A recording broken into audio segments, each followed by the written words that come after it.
CM Punk was recently interviewed by Peter Rosenberg. One of the questions asked at the end of the video was if he had any regrets in his time with All Elite Wrestling, and this was CM Punk's response to that question. I'm not talking about the press conference. Do you have any regrets from AEW with regard to matches that didn't happen or stories that didn't get told?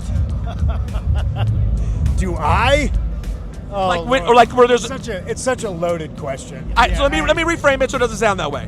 Was there someone you didn't get to tell a story with that you would have liked to have told the story? No. You feel like you hit the ones that you wanted to hit? I feel like I wasted some matches on some people for sure. But that is what it is. Like, some people understand the business, some people don't.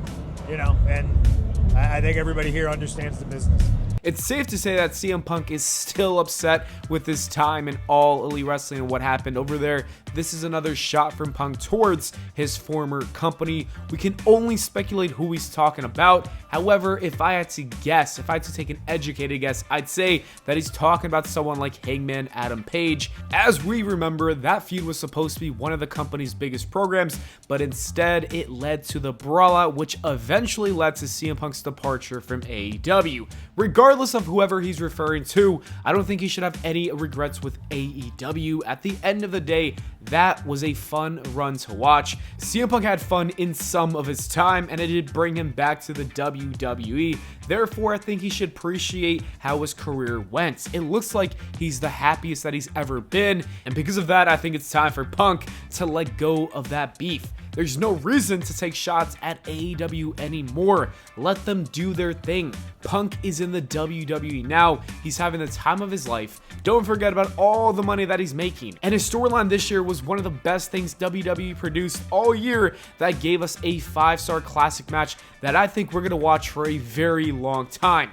It is time to let it go and stop with the shots between all parties. This includes CM Punk, the Young Bucks, Kenny Omega, Hangman Adam Page, Tony Khan. It includes everybody. No more shots, please. The more interesting thing that came out of that interview is about CM Punk talking about his future opponents. He teased some dream matches that he wants to have in the future of WWE. The first one was the long-awaited program with Seth Rollins. We all know that's going to be something special. These two have a good chance of main eventing WrestleMania, and honestly, I think they should. They can tell a great story and put on a fantastic match.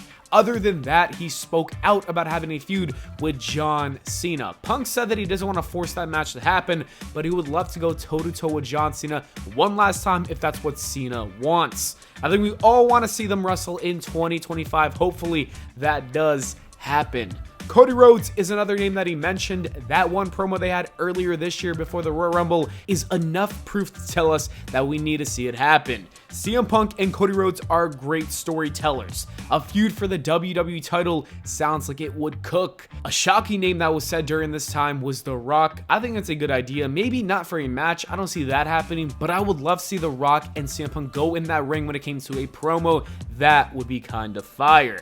And the last thing that was the most interesting one of all was Roman Reigns. As we know, there's a lot of real-life tension between CM Punk and Roman. A decade ago, Punk was talking shit about him, with Vince wanted him to look strong. Roman said he does not like him at all. This rivalry would have enough real-life heat to actually deliver one of the most compelling stories of all time. Then you add the genius mind of Paul Heyman into that mix, and honestly, that is a recipe for success. CM Punk versus Roman Reigns is the match I want to see the most. In other AEW news, the WWE has officially filed to trademark the name Edge. Many AEW fans are unhappy about this because they feel like WWE is just trying to be petty. But honestly, at the end of the day, I kind of understand the idea behind this from a business standpoint. Without WWE and their creative team, there really is no Edge. Without their brand, nobody would know the name of Edge. And you also need to consider the fact that Adam Copeland could have filed for that trademark and then demand money to license his name on Peacock, on all their old pay-per-views, or even the past video games. Would he have done that? Probably not, but to be honest, anyone else could have done it if it wasn't him. This was the WWE just protecting their IP. I don't think it's a matter of being petty. I think it's a legal decision by the WWE team. Adam Copeland isn't even using the name Edge, so I don't think it's that big of a problem. I doubt this was WWE just randomly deciding to take a shot at AEW. If it was, that's kind of crazy, but I don't think that's the case. MVP tweeted this: "There was a moment during the PC era when the old man wanted to turn the Hurt Business into Nation of Domination 2.0. He even brought in Mark and Ron. We fought him hard on it. Our group was never about race. It's always been about our organic friendship and desire to make money doing what we love." And then somebody responded asking what was the reason Paul, aka Triple H, did not want to bring it back. Did he say, or was it just a hard no? And MVP responded saying that he always avoided the conversation with that emoji. I don't know why I used that one. But anyways, we'll never know why Triple H did not want to bring back the Hurt Business. Some people think it has to do with racism. I don't know, and I can't say if that's true or not. I just don't know.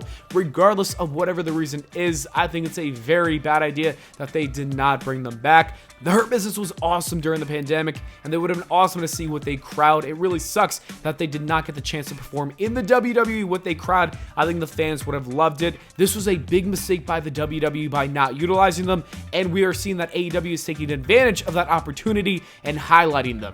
According to WrestleVotes, WWE is reportedly interested in doing something with Mike Tyson and Logan Paul. There's no clear plan yet, but there's ideas floating around that these two should be involved in a segment. I'm not a big fan of this idea unless it involves Tyson knocking out Logan Paul on the first Raw on Netflix, especially after Logan's comments on Saturday. There was no need for Logan Paul to get mad at Mike Tyson when he jokingly said he wants to fight Logan next. Like, that's not even a joke that, would harm someone's ego, but it did somehow. If the WWE gets him to knock out Paul, that would be a massive W in my eyes.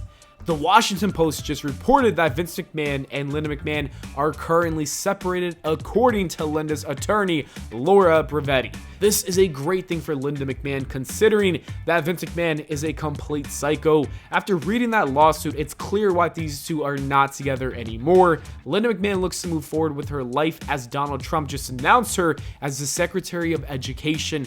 Hopefully she does some good things for the education department in the United States of America. And the last story is about Becky Lynch and her future with wrestling. In an interview, she spoke about what was next in her career, and this is what she had to say. I have a few minutes left, so I wanted to talk to you about the future of Becky Lynch.